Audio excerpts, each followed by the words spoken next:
जो स्त्री सब प्रकार का सुख चाहती है उसे तृतीया का व्रत करना चाहिए। उस दिन नमक नहीं खाना चाहिए। इस विधि से उपवास पूर्वक जीवन पर्यंत इस व्रत का अनुष्ठान करने वाली स्त्री को भगवती गौरी संतुष्ट होकर रूप, सौभाग्य तथा लावण्य प्रदान करती हैं। इस व्रत का विधान जो स्वयं गौरी ने धर्मराज से कहा है उसी का वर्णन है। भगवती गौरी ने धर्मराज से कहा, धर्मराज, स्त्री पुरुषों के कल्याण के लिए मैंने इस सौभाग्य का प्राप्त करने वाले व्रत को बनाया है। जो स्त्री इस व्रत को नियम पूर्वक करती है वह सदैव अपने पति के साथ रहकर उसी प्रकार आनंद का उपयोग करती है जैसे भगवान शिव के साथ मैं आनंदित रहती हूँ।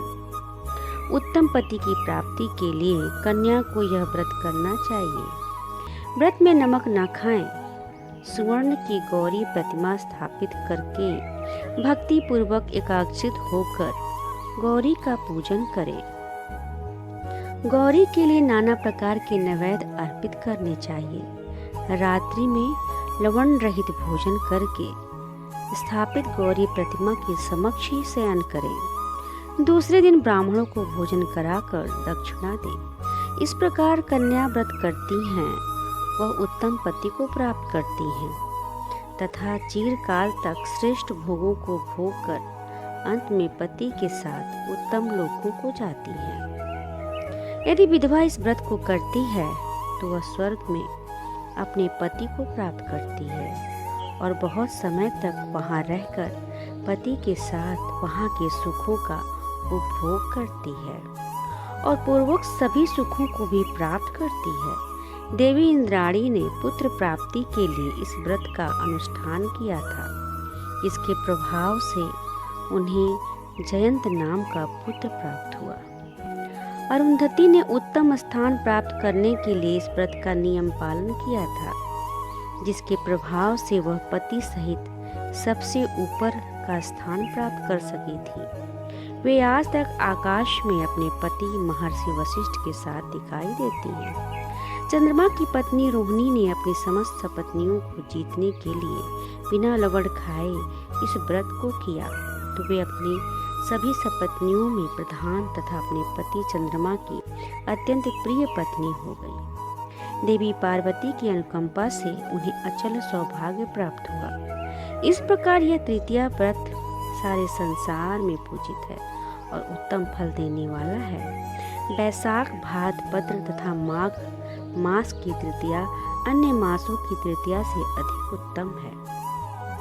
इसमें माघ मास तथा भाद्रपद मास की तृतीया स्त्रियों को विशेष फल देने वाली है। बैसाख मास की तृतीया सामान्य रूप से सबके लिए है। यह साधारण तृतीया है।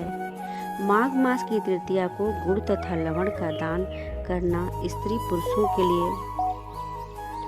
माघ मास की तृतीया को गुड़ तथा लवण का दान करना स्त्री पुरुषों के लिए अत्यंत श्रेष्ठकर है।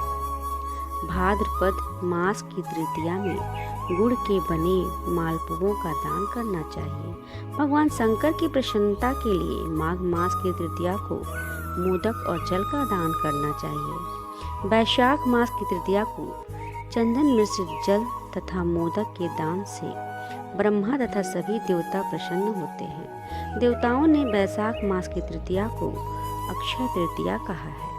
इन दिन अन्न, वस्त्र, भोजन, सुवर्ण और जल आदि का दान करने से अक्षय फल की प्राप्ति होती है। इसी तृतीया के दिन जो कुछ भी दान किया जाता है वो अक्षय हो जाता है और दान देने वाले सूर्य लोक को प्राप्त करते हैं। इस तिथि को जो उपवास करता है वो रिद्धि, सिद्धि और वृद्धि और भी श्री से संपन्न हो जाता है। जय माता।